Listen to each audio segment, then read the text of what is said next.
ముసలి రాక్షసి. ఏంటి మీరు ఎప్పుడైనా దేవదూతల యొక్క పనివారి గురించి విన్నారా? ఏంటి మీరు విన్నారా? స్వతహా వారికి శక్తులు ఉన్నప్పటికీ ఎందుకు వారికి పని మనిషి అవసరం వచ్చింది? స్వయంగా వారి పనులు వారే చేసుకోగలరు. అయినా పని మనిషి ఎలాంటి పనులు చేస్తుంది? ఏమైంది? విషయం అర్థం కావడం లేదు కదా? పదండి దీనిని అర్థం చేసుకోవడానికి కథను ప్రారంభిద్దాం. ఈ కథ ఎప్పటిదంటే గ్రామంలో రాక్షసుల ప్రభావం ఉన్నప్పటిది. మేఘాలలో నివసించే దేవదూతలు ఈ విషయంపై ఆందోళనలో ఉన్నారు. భూమి మీద రాక్షసులు ప్రజలకు అన్యాయం చేస్తున్నారని. దాని తర్వాత దేవదూతల రాణి సభను ఏర్పాటు చేసింది. ఈ విధంగా రాక్షసులందరూ ప్రజల్ని ఇబ్బంది పెడుతున్నారో మనం ఏదో ఒకటి చేసి తీరాల్సిందే. అప్పుడే వారిని కాపాడగలం. మీరు సరిగ్గా చెప్పారు రాణిపరి గారు. మనం అక్కడికి వెళ్ళి అందరికీ సహాయం చేయాలి. దేవదూతల రాణి ఆజ్ఞను పాటించి అందరూ భూలోకానికి వెళ్ళడానికి సిద్ధమయ్యారు. మరుసటి రోజు ప్రజలను రక్షించడానికి అందరూ అక్కడికి చేరుకున్నారు. దాని తర్వాత వారి మధ్య పెద్ద యుద్ధం జరిగింది. యుద్ధం ఎలా జరిగిందంటే అందులో రాక్షసులు ఓడిపోతూ ఉన్నారు. వారి ఓడిపోవడాన్ని చూసి రాక్షసుల రాణి మోనా పక్కనే పరిగెడుతున్న ఒక మహిళను తను బందీగా మార్చుకుంది. తరువాత రాణి పరితో ఇలా అంది,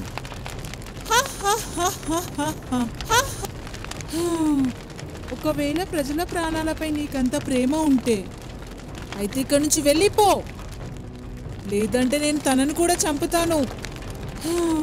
చూడు, తనని వదిలే. తను నీకు ఏ ద్రోహం చేసింది? కానీ నువ్వు చేస్తున్నావు కదా.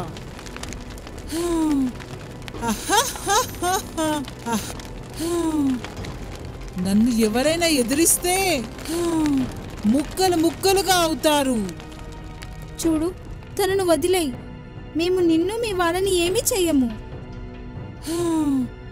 చూడు, మోనాకు ఇలాంటి మాటలతో అస్సలు పని లేదు. నిశ్శబ్దంగా ఇక్కడి నుంచి వెళ్ళిపో. మేము వెళ్ళిపోతాము, కానీ తనని వదిలే. రాణి పరి ఇంకా రాక్షసి మోనా ఒకరితో ఒకరు మాట్లాడుతూ ఉంటారు.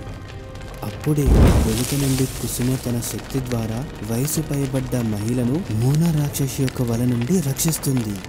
రాణి పరి ఎప్పుడైతే అది చూస్తుందో తను సమయాన్ని వృధా చేయకుండా మోనాపై దాడి చేసేస్తుంది. తన ఖైదీ చేతుల నుండి జారిపడడం చూసి మోనా అక్కడి నుండి పారిపోతుంది. రాణి అక్కడి నుండి పారిపోవడాన్ని చూసి మిగతా రాక్షసులు కూడా అక్కడి నుంచి పారిపోతారు. నా ప్రాణాలు కాపాడినందుకు గాను మీకు చాలా చాలా ధన్యవాదాలు. ఒకవేళ మీరు లేకపోతే తర్వాత నాకైతే తెలియదు నేను ఏమైపోయేదాన్నో. ఆందోళన చెందాల్సిన అవసరం లేదు. ఇప్పుడు మీరు క్షేమంగా ఉన్నారు. వెళ్ళండి, మీ పిల్లలతో పాటు మీ మిగిలిన జీవితాన్ని గడపండి. సంతోషంగా ఉండండి. నాకు ఈ ప్రపంచంలో నాకంటూ ఎవ్వరూ లేరు. నేను ఇక్కడ ఒంటరిగా ఉంటాను. కానీ ఇప్పుడు మిమ్మల్ని ఎవరు చూసుకుంటారు? ఈ గ్రామస్తులు ఏదైతే నాకు ఇస్తూ ఉంటారో అంతే, అదే తింటూ ఉంటాను. మీరు మాతో పాటు మా లోకానికి రావచ్చు. మీకు అక్కడ ఎలాంటి ఇబ్బంది కలగదు. నా జీవితం మొత్తం పని చేస్తూ చేస్తూ గడిపేశాను. నేను అలా ఏ పని చేయకుండా ఉండలేను. ఒకవేళ మీరు ఒప్పుకుంటే నేను మీ అందరి పనులను చేసి పెడుతూ మీతోనే జీవిస్తాను. నేను అక్కడ మీకు ఒక పని మనిషిగా మారి ఉంటాను. దానితో నేను ఖాళీగా కూడా ఉండలేను.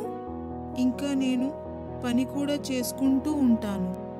ఈ మాటను విని దేవదూతలందరూ ఒప్పుకున్నారు. ఆ వయసు పైబడ్డ మహిళను తనని వారి లోకానికి తీసుకెళ్లారు. అయితే పిల్లలు, ఈ విధంగా ఒక దేవలోకంలో దేవదూతల పని మనిషి ఏర్పడింది. కానీ ఈ కథ ఇంకా ఇక్కడే పూర్తవ్వలేదు. కొన్ని రోజుల తర్వాత దేవదూతలకు తెలిసింది రాక్షసులు దేవలోకంపై దాడి చేయడానికి సిద్ధమవుతున్నారని. దాంతో పాటు ఈసారి వారు చాలా పెద్ద సంఖ్యలో ఉన్నారని ఈ విషయం తెలిసి దేవదూతలందరూ ఈ విషయంపై మాట్లాడుకుంటున్నారు. మనం ఈసారి కూడా వీరితో ఎలా యుద్ధం చేయాలంటే వారు ఇంకోసారి కూడా ఎవరిపై దాడి చేయకూడదు. ఎలా అయితే ఇంతకుముందు మనం వాళ్ళని ఓడించామో ఇప్పుడు కూడా వాళ్ళని మనం అలాగే ఓడిద్దాము. ఇంకా మనం ఆ రాక్షసుల శక్తులను ఏమాత్రం తక్కువ అంచనా వేయకూడదు. ఒకవేళ వారు దేవలోకంపై దాడి చేయాలని చూస్తుంటే అయితే మనం చాలా జాగ్రత్తగా ఉండాలి. అమ్మగారు సరిగ్గా చెప్పారు, మనం చాలా జాగ్రత్తగా ఉండాలి. రాక్షసులు దాడి చేసే విషయాన్ని విని అందరూ సిద్ధమైపోయారు. ఒకవేళ ఎవరైనా వారిపై దాడి చేస్తే ఎదుర్కోవడానికి సిద్ధంగా ఉన్నారు. ఇలా కొన్ని రోజులు గడిచిపోయాయి. రాక్షసులు దాడి చేస్తారన్న వార్త ఒక వార్తలాగానే మిగిలిపోయింది. కానీ ఒక రోజు అకస్మాత్తుగా దేవదూతలందరూ భోజనం చేస్తూ ఉండగా అప్పుడు కుసుమి యొక్క ఆరోగ్యం చాలా క్షీణించింది. చూస్తూ ఉండగానే తనకు వాంతులు అవుతూ ఉన్నాయి. వారికి ఏమీ అర్థం కావడం లేదు. దాని తర్వాత రాణి పరి కుసుమ్కు వైద్యం చేయించడానికి వైద్యుడిని పిలిపించింది.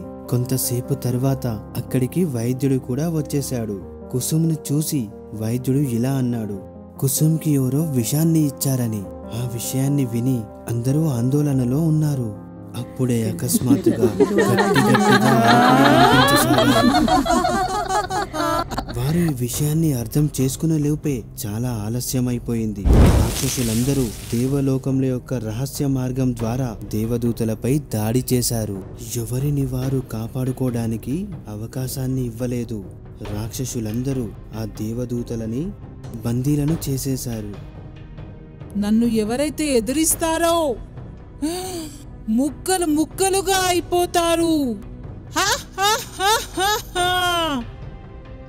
ఏంటి అయిపోయాయా నీ శక్తులన్నీ?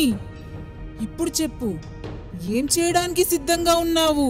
స్వయంగా నువ్వే లొంగిపోతావా లేదంటే నీతో పాటు మీ వారి ప్రాణాలను కూడా ఆపదలో పెడతావా? మీకు రహస్య మార్గం గురించి ఎలా తెలిసింది?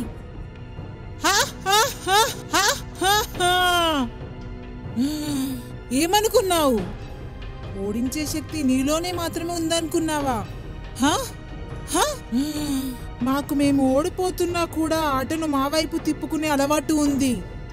పద, నీ చివరి సమయంలో నేను జరిగిందంతా చెప్పేస్తాను. అరే అమ్మా, ఇక్కడికి రా, తనకి వివరించు మాకు ఈ రహస్య మార్గం గురించి ఎలా తెలిసిందో. చూస్తుండగానే ఆ ముసలి మహిళ ఒక ముసలి రాక్షసి రూపంలోకి మారిపోయింది.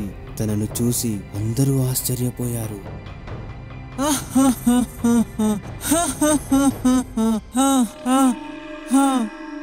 మీకు అసలు ఏమనిపించింది?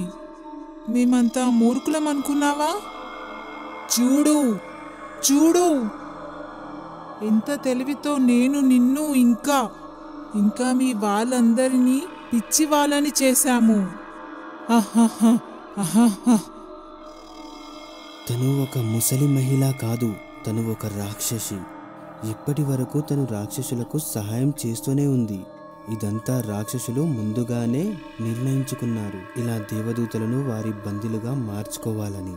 కుసుమ్కి ఎవరైతే విషం ఇచ్చారో అది కూడా ముసలి రాక్షసియే. అప్పటి వరకు తను దేవదూతలకు సహాయం చేస్తూనే ఉండేది. దాని తర్వాత తను రాక్షసులను పిలిచి అక్కడి రహస్య మార్గం గురించి చెప్పి దాడి చేయమని చెప్పింది. ఇప్పటికే చాలా ఆలస్యమయ్యింది. దేవదూతలందరూ రాక్షసుల బందీలుగా మారిపోయారు. అయితే చెప్పండి, అయితే ఎలా చనిపోవాలనుకుంటున్నారు? ఇలా అనిపిస్తుంది, దేవలోకంలో దేవదూతల యొక్క చివరి రోజుల ఎవ్వరికీ ఏమీ అర్థం కావడం లేదు. రాణి పరి ఓటమిని ఒప్పుకుంది. కానీ అప్పుడే వైద్యుడు ఒక ఆలోచన చేశాడు. వైద్యుడు దొంగచాటుగా తన సంచిలో నుంచి ఏదో ఔషధాన్ని తీశాడు. దాన్ని రాపిడి చేసి గాలిలోకి ఊదేశాడు. గాలిలో అది కలవగానే రాక్షసులందరూ అరవడం మొదలుపెట్టారు.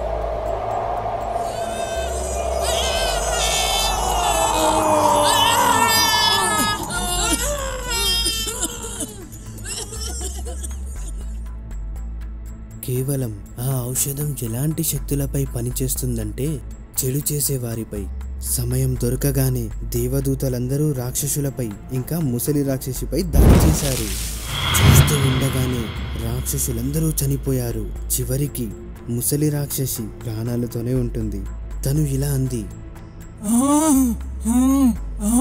నేను మీ అందరినీ దీనికి తగ్గ పగలు తీర్చుకుంటాను. నేను మిమ్మల్ని అస్సలు వదిలిపెట్టను.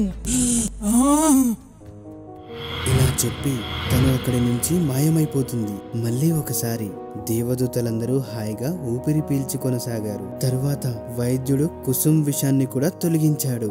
ఆ రోజు నుంచి దేవదూతలందరూ ఇంకా భూలోకంలో నివసించే ప్రజలు సంతోషంగా జీవిస్తూ ఉన్నారు. మీకు గనుక మా వీడియోస్ నచ్చినట్లయితే లైక్ చేయండి, ఛానల్ని సబ్స్క్రైబ్ చేయండి. అలాగే అందరికన్నా ముందుగా మా కార్టూన్ షోస్ని చూడాలనుకుంటే బెల్ ఐకాన్ని నొక్కడం మర్చిపోకండి.